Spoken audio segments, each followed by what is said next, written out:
Quando eu nasci, eu pelo menos imagino que eu saí um pouquinho daquele lugar escuro, né, aquele lugar meio sombrio, eu imagino eu na minha cabeça, e diante de um tapa, diante de um grito que todos nós damos, né, quando nascemos, eu comecei a perceber cores. Eu vi que tudo para mim era colorido, assim, e tudo tinha uma forma, tudo tinha um formato. Eu imagino que todos nós passamos por isso, né? A primeira coisa que a gente vê quando a gente nasce são cores. E essas cores ficou na minha cabeça durante vários tempos da minha vida, assim, durante vários períodos da minha adolescência, ou da minha infância, quero dizer.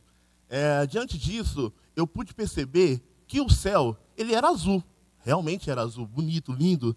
Só que, aos 6 anos de idade, eu percebi que existiam também cores tristes. Cores que traziam emoções, sentimentos ruins. Eu perdi a minha mãe aos 6 anos de idade. E perder a minha mãe aos 6 anos de idade foi um momento muito complicado para mim, porque é você perder o porto seguro, é você perder aquela referência, é você perder aquela pessoa que na escola, quando tem reuniões, chamava, né, na minha época, né, reuniões de mães, né, então assim, que ia lá para saber de você, como você estava, se você estava conseguindo realmente tirar boas notas. É você parar para pensar que os seus amigos, do seu redor, todo mundo tinha mãe, eu não tinha mãe para dar um presente no Dia das Mães. Então isso mexeu muito comigo. E mexeu muito comigo também porque eu vim de uma família que não tinha uma estrutura muito boa. A estrutura mesmo de base familiar. A família, esse termo família, né, de junção, de estar junto, de todo mundo buscar, passar o domingo junto num grande almoço. Eu não tive isso na minha infância, até mesmo porque o meu pai, ele veio de uma educação, ou de um processo educacional muito rigoroso, e ele tinha até um apelido interessante, que hoje eu fico brincando com esse apelido dele.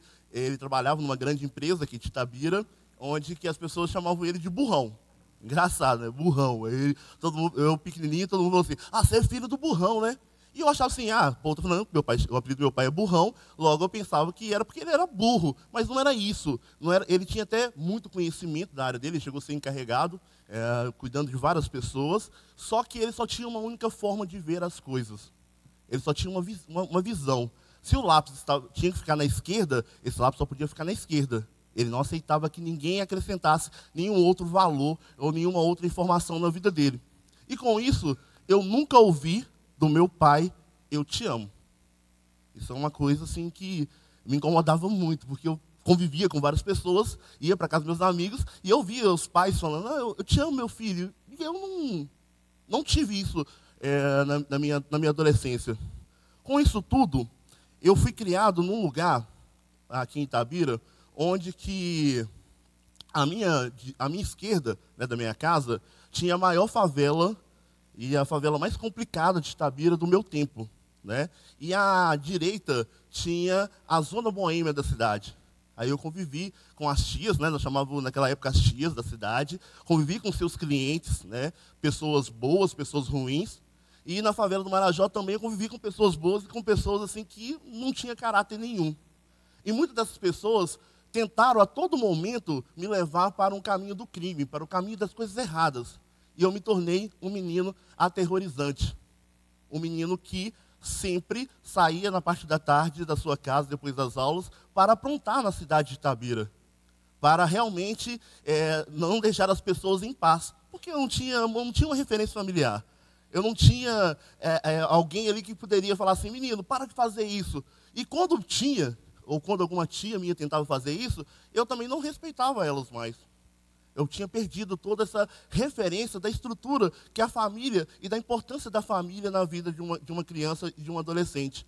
Na escola, toda vez que eu participava de alguma atividade da escola, era da atividade da bagunça. Era da atividade de juntar com aqueles meninos, os mais bagunceiros, e eu era o centro de atenção, porque eu era realmente um capetinha mesmo, atentado, eu era o centro de atenção, e eu ganhei um apelido muito carinhoso, e eu gosto de falar sobre esse apelido, porque eu era magrinho mesmo, não gordinho igual hoje, mas eu tinha uma barriga, eu era bundudo, eu era beiçudo e tinha um cabeção, magrinho. Todo mundo me chamava na escola então de ET. porque estava passando aquele filme, e esse filme passava direto, várias vezes na televisão, assim, na parte da tarde, e na hora do intervalo, meus amigos ficavam assim, vão meter, vão meter, vão meter, e era uma zoação na escola, e eu me sentia um pouco reprimido. E a forma de eu mostrar para essas pessoas que eu podia ser diferente, era fazendo coisas erradas dentro da escola. Um certo dia, eu andando pela escola, a diretora não gostava de mim, a bibliotecária muito menos, porque o castigo da escola era a gente ir para a biblioteca, quando a gente fazia coisa errada. Engraçado, né? O castigo da escola, ir para a biblioteca. Então, a bibliotecária me dava livros para poder ler, mandava a gente decorar poesia. Eu não gostava de poesia de maneira nenhuma.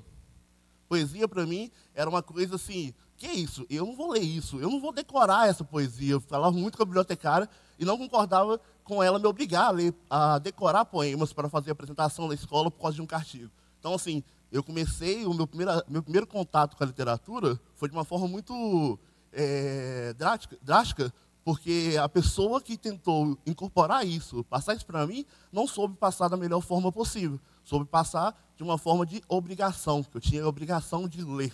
E isso não chegou a me sensibilizar naquele período. Com isso, tinha um menino na escola, esse menino ele era diferente. Nós, da turma da bagunça, falava assim, esse menino ali fica sempre no cantinho, ele ficava sempre com vários livros, vários papéis, falava sozinho. A gente falava assim, esse menino é meio maluquinho. E a gente tinha também um pouquinho de ciúmes desse menino, porque os diretores da escola sempre elogiavam esse menino. Falavam assim, esse menino é um menino exemplar. E um dia eu vi esse menino no canto, e eu, como gostava de confusão, cheguei perto dele e falei assim, perguntei para ele, o que você está fazendo aí? Você fica só no canto sozinho. Aí ele falou comigo assim, eu estou fazendo teatro. Aí eu falei assim, teatro, sei que lá o quê. Fui lá e peguei aquelas folhas dele todas, peguei as folhas, amassei. Só que eu fazia isso direto, com lanche de menino, eu aprontava muito. Só que essas folhas eu peguei e levei dentro da minha mochila. Levei dentro da minha mochila para casa, e quando eu chegava em casa, nos momentos pós-aula, depois de almoçar, eu sempre ia para a rua para furar pneu de carro, para bater campainha na casa das pessoas. Era assim, gente, era assim, dessa forma. E só que essas folhas ficou dentro da minha mochila e eu tinha que dar um jeito com ela, jogar fora alguma coisa. Teve um dia que eu deixei de ir até a Dona Margarida. Dona Margarida era dona de uma mercearia no meu bairro, onde é dona até hoje, desse bairro.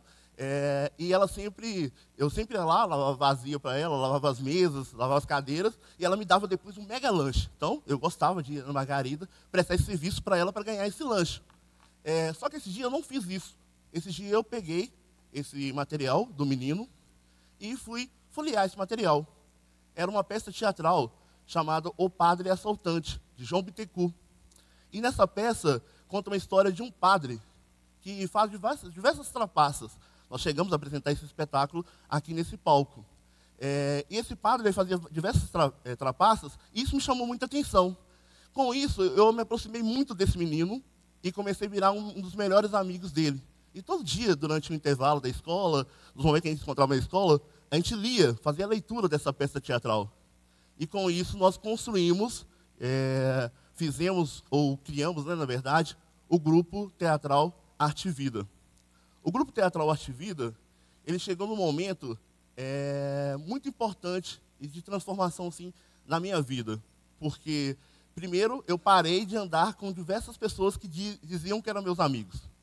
E essas pessoas que diziam que eram meus amigos também não me aceitaram mais porque falavam assim, você está fazendo teatro?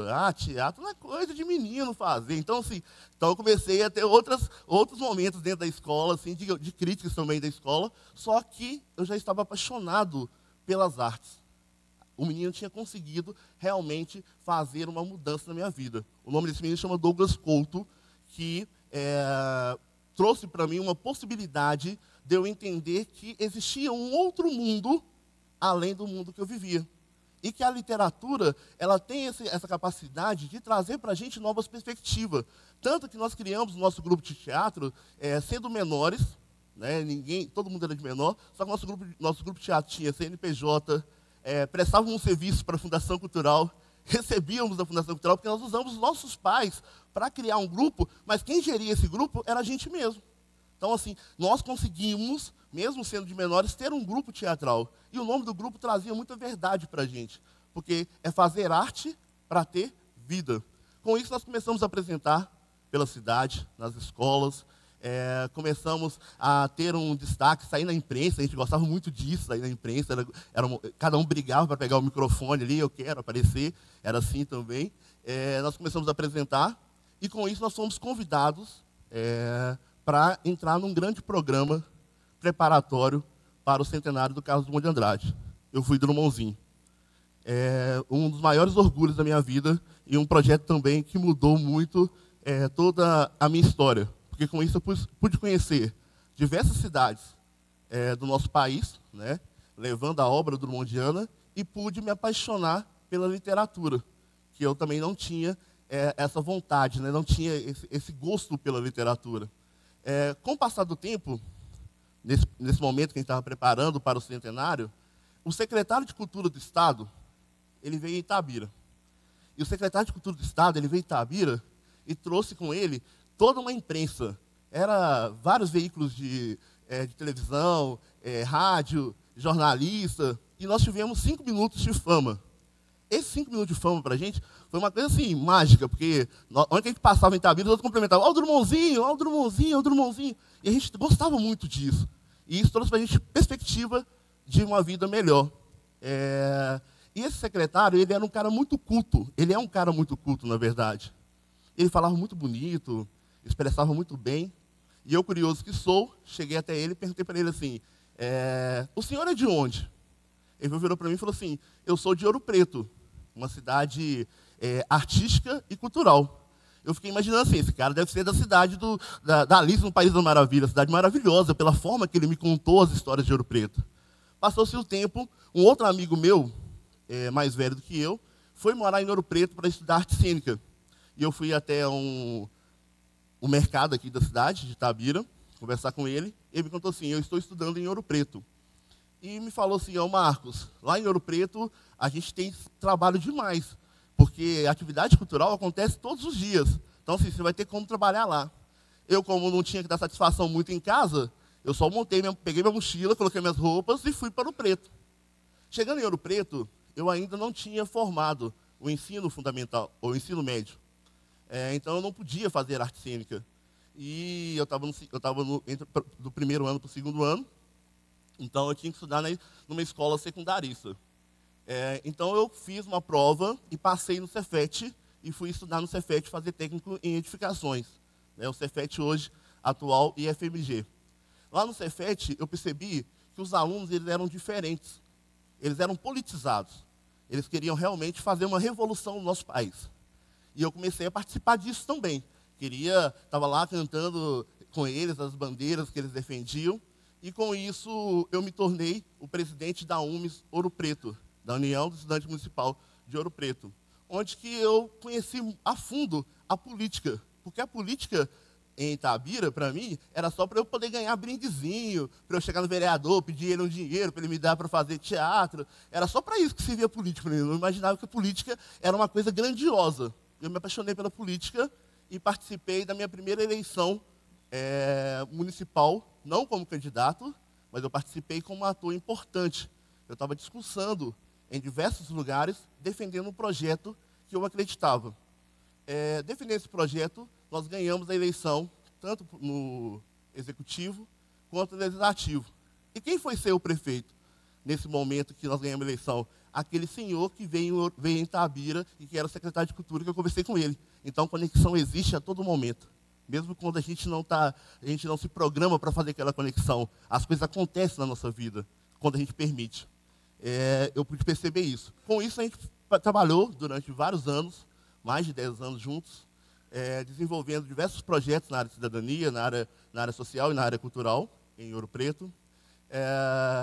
E eu sempre tinha uma coisa que me chamava muita atenção, porque a primeira vez que eu ganhei alguma coisa na área cultural, o meu irmão, ele virou para mim de uma forma bem rúdica e falou assim, olha, eu tinha ganhado uma bolsa para fazer balé numa das melhores academias de Itabira. Ele virou para mim e falou assim, aqui em casa não tem viado. Eu falei assim, meu Deus do céu, eu estou querendo apenas fazer arte, quero só trabalhar nisso. Dentro da minha própria casa, você não vai deixar eu fazer? Eu engoli seco aquilo tudo.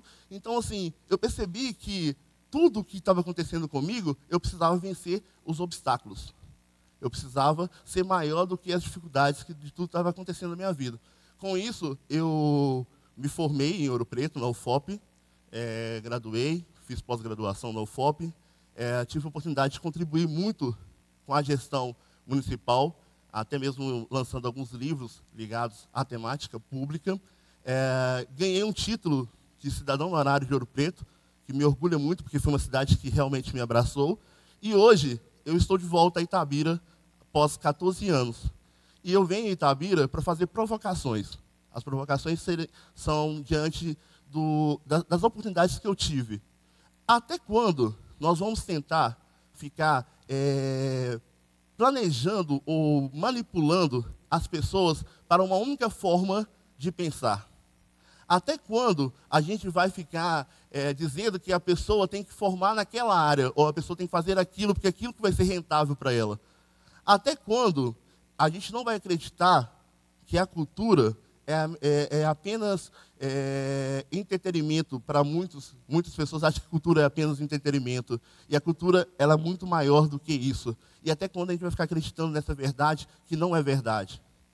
Até quando nós vamos deixar o nosso maior patrimônio cultural que traz toda essa essência da cidade que nós temos, toda a nossa história, que é o Drummond, passar e a gente não usufruir da melhor forma possível para o desenvolvimento local, para o desenvolvimento da cidade de Itabira? Então, eu estou hoje aqui nesse TED para trazer essas provocações para vocês. É possível a gente fazer a diferença, é possível a gente se tornar pessoas melhores, é possível a gente ter uma cidade melhor e uma cidade que vai se desenvolver diante de todas as suas potencialidades. Só que a gente precisa, primeiramente, acreditar em cada um de nós. Obrigado.